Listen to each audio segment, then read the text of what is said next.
ciclo básico. A mí me corresponde el módulo 3. Mi nombre es Jesús Peña, seré su facilitador del tema epistemología de la prevención integral.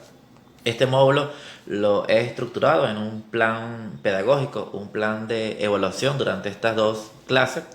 Este módulo está estructurado en dos clases, una primera clase el día de hoy y la segunda clase según estructurado en el cronograma. Este plan de evaluación estará estructurado de esta manera como lo refleja ahí en la lámina. Tiene un 18% y un 2% que equivale al 20% será el acumulativo para el trabajo final de este ciclo básico. Tendrá en cuanto a participación un valor de 5%, ya que van a participar en debates en línea, preguntas generadoras en el aula virtual. Cada participación por día es 2.5, es decir, en las dos clases va a tener un 5% de valor. Va a tener dos asignaciones este módulo, una primera asignación el día de hoy, donde tendrán que elaborar un mapa conceptual individual, un mapa conceptual sobre todo lo relacionado a la prevención y a los temas que vamos a desarrollar el día de hoy. Y para la segunda clase van a elaborar un cuadro sinóptico sobre los retos y desafíos de la prevención del delito. Ambos tienen un valor de 4%, que equivale a 8% en cuanto a asignaciones, y un examen final que tendrá un valor de 5% y se realizará la última hora de la segunda clase. Aquí le dejo aquí los contenidos que vamos a desarrollar el día de hoy: la seguridad ciudadana, prevención integral, prevención del delito, las características de la seguridad ciudadana, los factores de riesgo, protección, poblaciones vulnerables y qué es prevenir. Inicio esto con una frase que extraje de la declaración final en la primera reunión de jefes de Estado de la Comunidad Suramericana de Naciones que se hizo en Brasil en el 2005, donde esta frase me pareció interesante para que ustedes puedan comprender ese nivel de corresponsabilidad en la seguridad ciudadana entre la comunidad o la sociedad y el gobierno, donde dice: la seguridad ciudadana debe asumirse como una responsabilidad compartida entre el gobierno, el Estado, y la sociedad o la comunidad. Ahora bien, ya por ahí entrando en materia del contenido, allí quiero dejarles sobre algunos tres conceptos, mini conceptos, sobre lo que es la seguridad.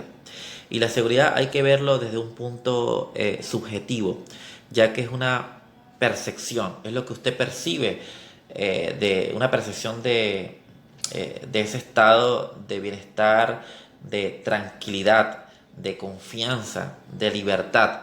Una persona se siente seguro cuando esa persona percibe ese estado de tranquilidad, ese estado de confianza, de libertad. Ya cuando esa persona siente esos tres elementos, se siente en confianza, se siente seguro.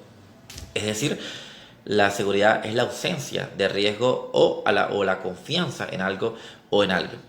Es decir, es el estado de bienestar que percibe y que disfruta una persona. Pero también la seguridad hay que verlo desde un punto de vista de ciencia, y es una ciencia interdisciplinaria que está encargada de evaluar, de estudiar y por supuesto de gestionar todos los riesgos que se encuentra sometido en una persona, en un bien o en su entorno o en su ambiente.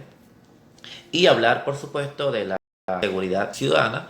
Es importante que ustedes comprendan que la seguridad ciudadana, como pudimos observar en la frase del Congreso de Naciones de la Nación Sudamericana, la seguridad ciudadana es esa acción integrada, es una acción integral integrada que desarrolla el Estado con la colaboración de la ciudadanía, con la colaboración de la sociedad, con la colaboración de las instituciones sociales, con la colaboración de las organizaciones de bien público, que están destinadas a una convivencia pacífica, a la erradicación, ¿verdad?, de la violencia, la utilización pacífica y ordenada de las vías y de los espacios públicos, pero también evitar la comisión de delitos y faltas contra las personas y sus bienes. Algunas características de lo que tiene que ver con la seguridad ciudadana: una, por supuesto, es proteger a la ciudadanía, es darle garantía de confianza y de libertad, está basado justamente al respeto de los derechos humanos y del ordenamiento constitucional. También crear un ambiente colectivo propicio y adecuado para la convivencia pacífica de las personas. Es justamente una característica pero muy importante que en Venezuela se ha trabajado bastante, es promover el rol de la policía. Y también tiene que ver con ese trabajo que viene desarrollando la policía comunal, basado a la prevención del delito y lo que tiene que ver a ese proceso de organización del poder popular, donde ellos tienen que empoderarse de las funciones de la seguridad ciudadana. Pero también la seguridad ciudadana tiene que ver con trabajar en la prevención integral, en la prevención del delito y en el control de los factores que generan inseguridad y violencia. Ahora bien, ya la compañera Ana Vargas, quien fue su facilitadora del módulo 2, les habló sobre el delito. Pero quise traerles el concepto de delito para luego entrar en que ustedes conozcan cuáles son las diferencias de lo que es prevención, prevención integral y prevención del delito. Este concepto de delito lo extraje del Código Orgánico Procesal Penal vigente en su capítulo de definiciones de faltas y delitos. Y el delito lo define muy claro, y es esa acción u omisión que conlleva a un hecho antijurídico, es decir, la violación de una norma legal, el cual le corresponde por ese hecho antijurídico o ese incumplimiento o violación a una norma legal, le corresponde una sanción o pena que está establecida en la ley o en este caso en los códigos establecidos en el ordenamiento jurídico de nuestro país. Existen varios tipos de delitos que también lo establece nuestro ordenamiento jurídico, que son delitos contra la persona, delitos contra la propiedad, delitos contra la administración de justicia, delitos contra las buenas costumbres y delitos contra la cosa pública, entre otros. Tenemos ha nacido otros tipos de delitos que en estos momentos ya pudiésemos decir que no son los mismos de antes, como por ejemplo el hurto, el robo. Así, ha habido una mutación de delitos en algunas regiones y en algunos territorios. Ahí en esa lámina le hice referencia como al secuestro, violación, a la reventa de productos de primera necesidad, que son delitos económicos, que la Ley Orgánica de Precios Justos establece 14 delitos económicos, también como el hurto, el robo, entre otras cosas. ¿Ok? También ahorita creció mucho con el tema de la pandemia, delitos cibernéticos, la venta de dólares por WhatsApp, por las redes sociales. Bueno, pues ya haber definido lo que es delito, ahí en esta lámina las coloqué en 3 conceptos para que ustedes puedan ver de manera detallada las diferencias de lo que es la prevención integral y la prevención del delito. ¿Qué es la prevención?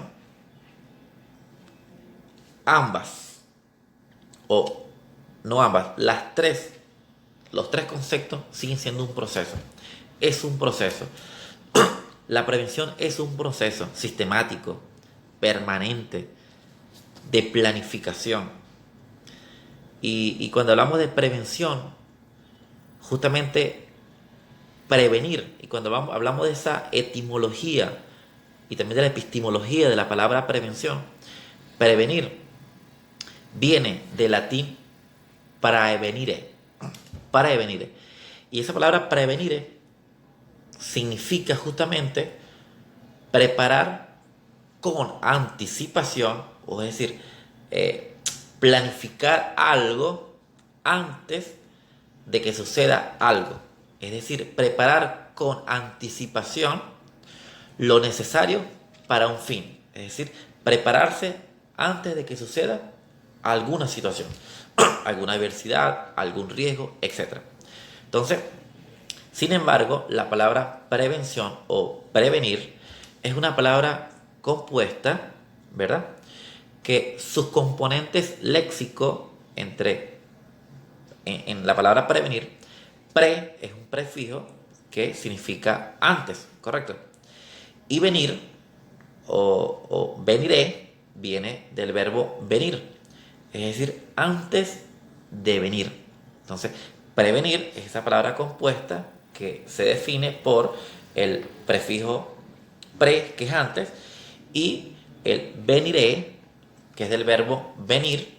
Eso quiere decir que prevenir es antes de venir. Es decir, planificar es un proceso sistemático permanente de planificación para que para aplicar medidas que pueda anteponerse ante una situación. Como lo dice allí en esa lámina, son las medidas, es un proceso donde ejecuta una medida o disposición que se toma de manera anticipada para evitar que aparezca un problema o disminuir sus efectos. Es importante que sepamos qué es un proceso. Un proceso es una secuencia de pasos, que es esa secuencia, un proceso es esa secuencia o esos procedimientos, o ese paso a paso, ¿verdad? Que se enfoca en lograr un resultado. Los procesos son ante todo procedimientos diseñados para el servicio del hombre en alguna medida, ¿verdad? En alguna medida dicha, como una forma determinada de accionar. Es decir, ¿cuál es mi proceso para prevenir? Bueno, inicio planificando, anticipando y voy generando un proceso o varios procedimientos para lograr un fin.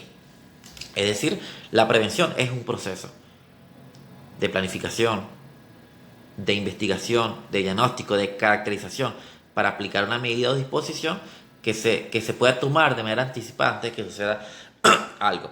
Pero también aquí quisiera hacer una reflexión. La prevención no es solamente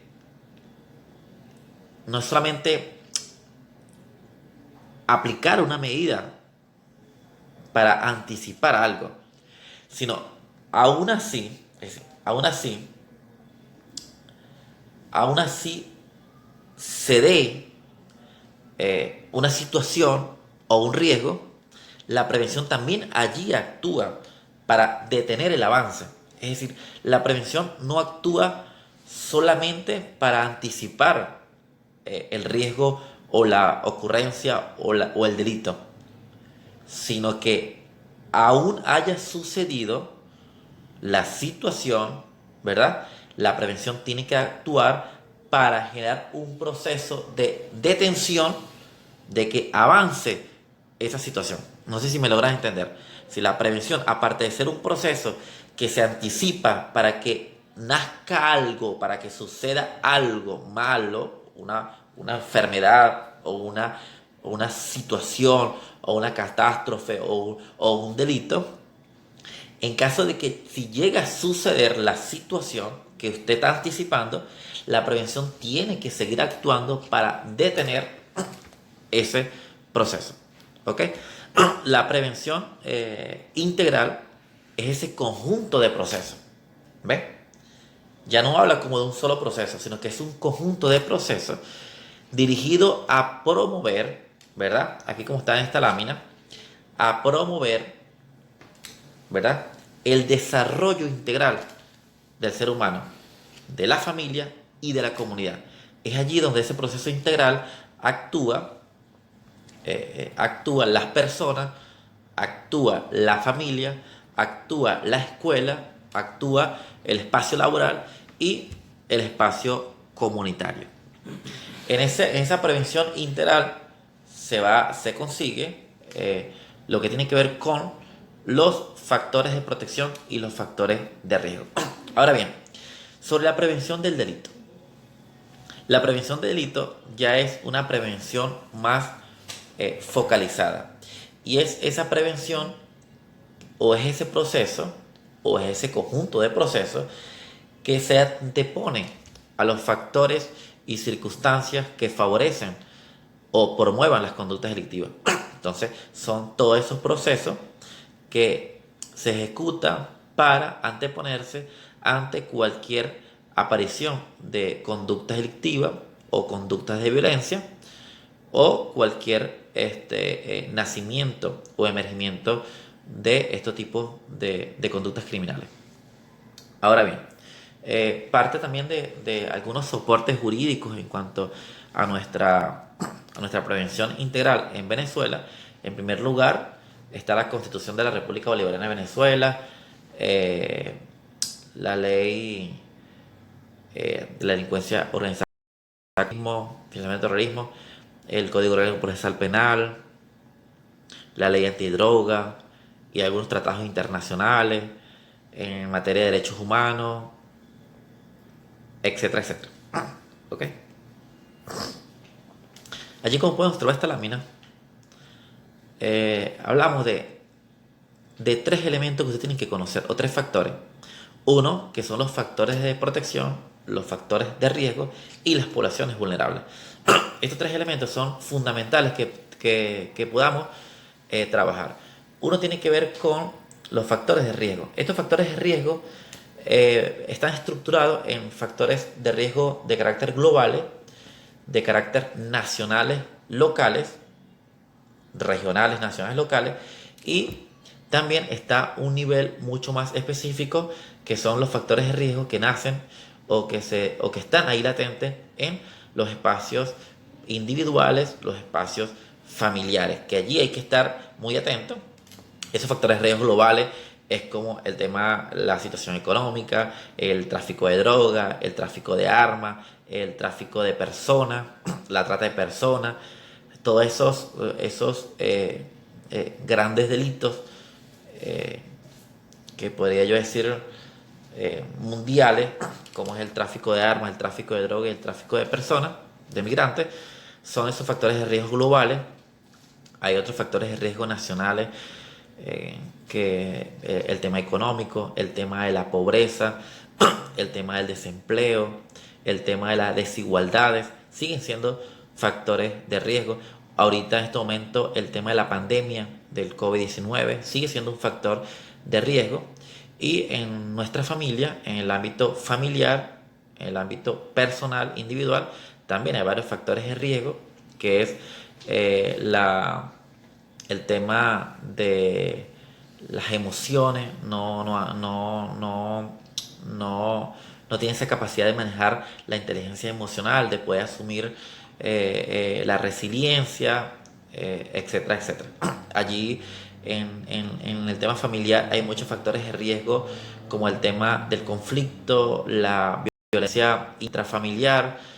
Ahorita con el tema de la pandemia, ya que se encuentran en los hogares el papá, la mamá, los hijos, ese tiempo que están en los hogares, en algunas familias no han sabido asumirlo como un espacio para la convivencia, para el compartir, para el trabajo en equipo, para hacer cosas grandes, sino que ese distanciamiento, esa medida de quedarse en casa ha generado un nivel de desestabilidad emocional, donde eso lo lleva como consecuencia a generar conflictos y, peor aún, violencia intrafamiliar, que está ocasionando en algunas familias de nuestro país y en algunos países del mundo.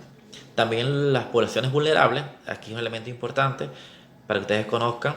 Las poblaciones vulnerables, por supuesto, siguen siendo niños, niñas, adolescentes, ya que ellos no tienen ese nivel de madurez para poder diferenciar realmente la malicia, la maldad y todos esos factores de riesgo.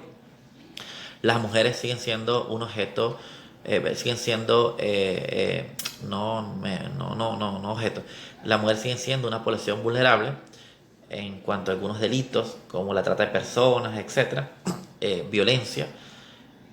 Ha aumentado el tema de la violencia de la mujer, ha aumentado el tema de la trata de personas, más que todo a la mujer, y también ha aumentado el femicidio. Hay también algunas poblaciones especiales, como lo que son las personas con discapacidad, las personas vulneradas, como por ejemplo los inmigrantes. Ese tema de los inmigrantes ha sido increíblemente una población vulnerable, y más con la realidad que está viviendo nuestro país, que muchos venezolanos se han ido fuera de la frontera, Eso sigue siendo una población vulnerable para trata de personas, para violencia, para maltrato, para explotación laboral, para ofertas engañosas, secuestro, violaciones, etcétera. Las poblaciones indígenas siguen siendo una población vulnerable que están en nuestro país, aún siendo nuestra constitución una constitución garantista de derechos y protección a las poblaciones indígenas, sigue siendo las poblaciones indígenas unas poblaciones vulnerables y en algunos casos vulneradas. Los factores de protección también se clasifican en factores nacionales o en ámbitos nacionales, familiares y comunales. También hay que atender factores de protección nacionales, políticas públicas que atienda integralmente a la familia, a la sociedad, que el Estado de una u otra forma genere políticas de protección a la familia. Nuestro gobierno ha sido un gobierno garantista de derechos y por supuesto protector. El sistema patria es parte de un sistema de protección al pueblo, a la comunidad, y eso es parte de esos factores de protección de carácter nacional. También esos factores de protección de carácter comunales, como son los CLAP, como son las organizaciones populares, los créditos, financiamientos, eso de una u otra forma, esos niveles de atención que se realiza en las comunidades, esos niveles de atención generan factores de protección y que eso tributa a disminuir cualquier factor de riesgo. Otro elemento es la familia. Allí hay factores de protección, hay políticas públicas que atienden a la familia, a las mujeres, a los niños, niñas, adolescentes, para poder generarle esa fuerza de protección y pueda afrontar los factores de riesgo con mayor, con mayor, con mayor cuidado. Aquí vamos a definir un poco sobre lo que son los factores de protección. Los factores de protección son todas esas características o esas circunstancias o eventos de carácter biológico, de carácter psicológico, sociales y culturales relacionadas con el individuo o con su medio ambiente, ¿verdad? Que tributan o que gracias a esas circunstancias, como lo mencioné, tributan a disminuir la posibilidad de que se presente un problema. Y eso, por supuesto, favorece a consolidar el desarrollo integral de las personas y lo que tiene que ver con los estilos de vida saludables. Aquí voy a hacer mención de algunos elementos que nosotros como prevención del delito, como Dirección de Prevención del Delito, debemos fortalecer. Y quise resumir 4 cositas importantes, 4 temas importantes que considero que son factores de protección y que tenemos que irlo trabajando. Uno, que tiene que ver con proyecto de vida. Es importante que los proyectos de vida, que los proyectos familiares y que los proyectos de emprendimiento tienen que ejecutarse. Es importante que nosotros como preventores y preventoras que nos estamos formando, que ya son preventores, que el día a día nuestra función es guiar, asesorar, ser líderes de la prevención, es importante que promovamos en la elaboración, en el asesoramiento, en la motivación de lo que son los proyectos familiares y los proyectos profesionales de emprendimiento. Estos proyectos de vida que ustedes conocen, un proyecto de vida es esa planeación a corto, mediano y largo plazo de lo que podemos hacer o de lo que establecemos como meta.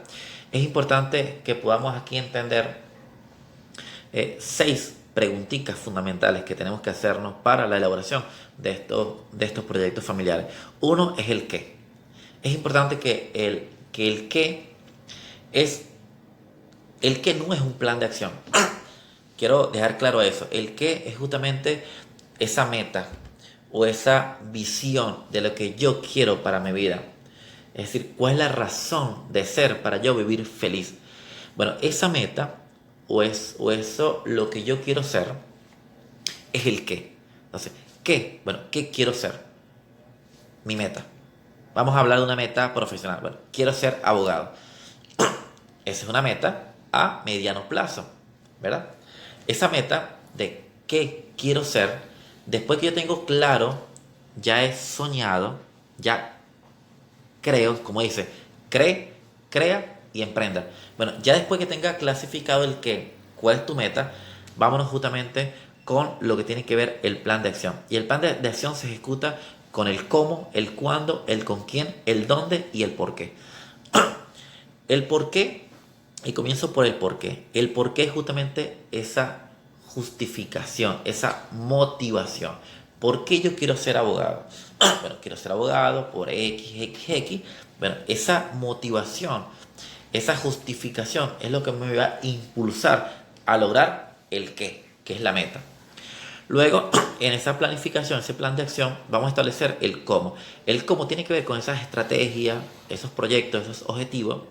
Es especificar cuáles son las estrategias para poder lograr el qué. Y el cuándo es establecer, darle caducidad a los objetivos, darle caducidad a cada estrategia. Ahí es importante enseñar a las personas que hay que darle caducidad a las cosas para poder lograr decir, ya logré este objetivo, ya logré esta meta, ya logré este mini proyecto, este proyecto. Entonces, el cuándo tiene que ver justamente con establecer los tiempos, ¿sí? Corto, mediano, largo plazo y establecer incluso las fechas.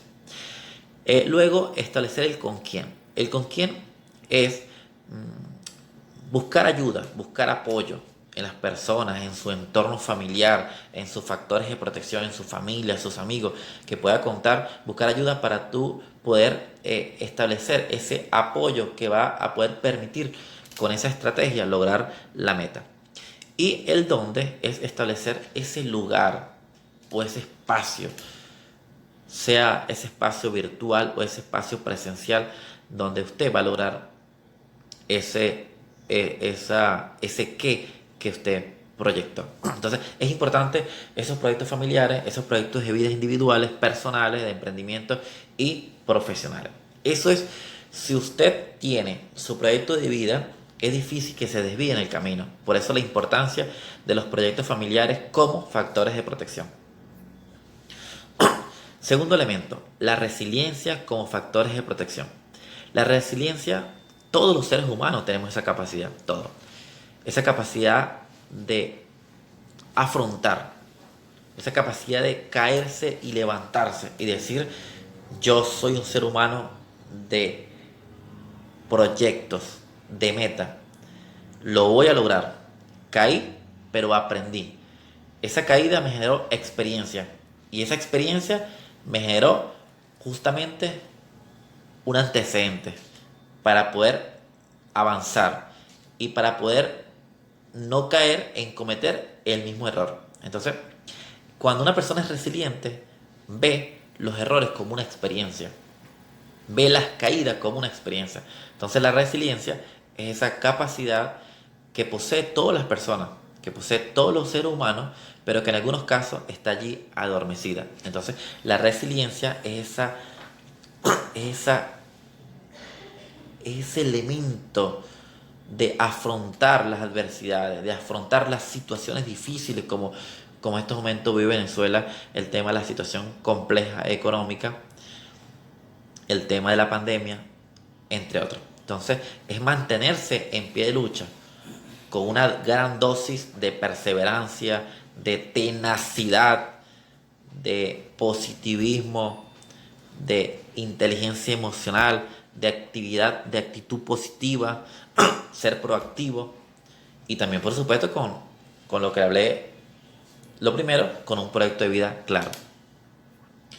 Luego, un tercer elemento como factor de protección, los estilos de vida saludables. Uno, allí como lo dice la lámina, corregir los hábitos no saludables. Es importante implementar comportamientos positivos, tener pensamientos y comportamientos que reduzcan el estrés, controlar el peso corporal, siempre hay que dirigir las energías a las soluciones y no a los problemas. Siempre hay que definir metas que se puedan cumplir. Eso allí son estilos de vida saludables que va a permitir lograr sus objetivos y tener una inteligencia, unas emociones bastante estables. Un cuarto elemento como factor de protección son las habilidades para la vida. Y estas habilidades para la vida, según la OMS, la Organización Mundial para la Salud 2001, las clasifica en tres. Uno, habilidades sociales, emocionales y cognitivas. Esas habilidades sociales es esa capacidad o esa habilidad que tienen que desarrollar todos los seres humanos para poder relacionarse con las demás personas, esa capacidad de interpersonal. Las habilidades emocionales, esa capacidad o esa habilidad que debe despertarse en el ser humano para poder afrontar esas situaciones difíciles. Cuando le habla de resiliencia, hay que activar las habilidades emocionales, ¿ok? Esa emoción de actitud positiva, de una buena actitud, de perseverancia, de tenacidad, de motivación. Y las habilidades cognitivas tienen que ver con esa habilidad que tiene que desarrollarse en el ser humano para poder discernir la situación que se presenta y poderle buscarle una solución razonable, acertada, analizada, reflexionada ante la situación que se presente, darle solución a los problemas que se le presenten. Entonces es importante activar en cada uno de nosotros esas habilidades sociales que son interpersonales, esas habilidades emocionales ante situaciones de conflicto, manejar las emociones, y esas habilidades cognitivas, la capacidad de interpretar, de analizar, de digerir, pero también de discernir las situaciones que suceden. Y por supuesto, los factores de riesgo son todos aquellos factores, aquellas características o circunstancias de carácter biológico, psicológico, social e incluso cultural, cuya presencia aumenta la probabilidad de un problema que afecte a la salud o, por supuesto, el desarrollo integral del ser humano o de una colectividad. Entonces, es importante que podamos detectar esos factores de riesgo para poder fortalecer los factores de protección, y eso va a permitir disminuir los factores de riesgo hasta poder irlo erradicando, o por lo menos disminuir los factores de riesgo, ya que los factores de riesgo van a estar latentes, no se erradican, los factores de riesgo no se erradican, siempre van a estar latentes los factores de riesgo. Lo que hay que fortalecer cada día es los factores de protección para así poder darle menos cabida a los factores de riesgo. Ahora bien, ¿qué es prevenir? ¿Qué es prevenir? Prevenir realmente, yo tuve la oportunidad de ser coordinador estatal de prevención del delito del Estado portuguesa durante 3 años y medio, y de verdad que llegué a una conclusión que prevenir es un estilo de vida. Prevenir es vivir. Realmente prevenir es en conclusión un estilo de vida. Es estar conectado con la conciencia. Y cuando digo prevenir es en su integralidad, como un conjunto de procesos. Prevenir es estar en sintonía con lo que es el sentido de la vida y del ser humano y de esa gran creación de Dios que somos nosotros. Prevenir es la corresponsabilidad de todos y de todas. Prevenir es una acción, pero también es una planificación. Prevenir es estar alineado con el amor a la vida. Prevenir es quererse. Prevenir es querer al prójimo. Prevenir es amarse. Prevenir es amor. Realmente prevenir es convivencia. Prevenir es seguridad. Prevenir es cultura de paz. Y les he regalado a todos ustedes, en medio de las conclusiones, les he regalado una fórmula que la quise colocar como una fórmula matemática, y tiene que ver con la cultura de paz y la cultura de violencia. Y la cultura de paz lo dice allí en esa lámina: prevención más factores de protección menos factores de riesgo es igual a una sociedad libre de delito.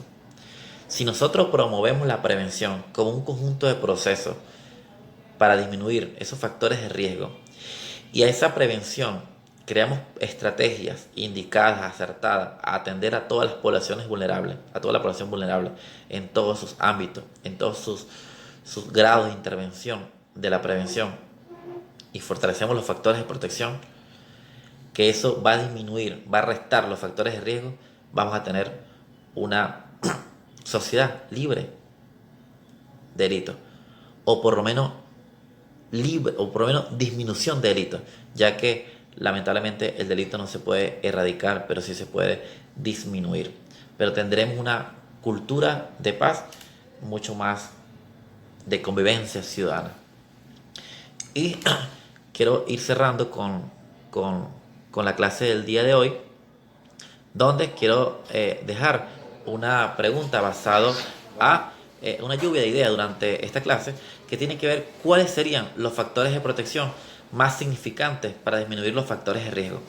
Yo quisiera escucharlo a todos ustedes sobre cuáles serían los factores de protección más significantes para disminuir los factores de riesgo. Quiero sus opiniones, una lluvia de ideas para fortalecer esos factores de protección que hemos venido trabajando desde nuestras funciones como trabajadores de la Dirección de Prevención del Delito. Y tiene una primera asignación. Esta primera asignación vale 4% y la van a enviar a ese correo reportesdpd@gmail.com. La van a enviar en el transcurso del día de hoy o el día de mañana. Ese mapa conceptual lo van a hacer en una hojita a mano, lo pueden hacer en computadora, lo pueden hacer en PowerPoint, lo pueden hacer en Word, lo pueden hacer en cualquier lado que ustedes creen pertinente para hacerlo. En esa elaboración de ese mapa conceptual va a ser todo lo referente a la prevención, ámbito, todo lo relacionado. Entonces, esa primera asignación es la elaboración de un mapa conceptual. Tienen que entregar el día de hoy o el día de mañana a ese correo y tiene un valor de un 4%. Le voy a dejar por el grupo de WhatsApp un link de cómo hacer un mapa conceptual.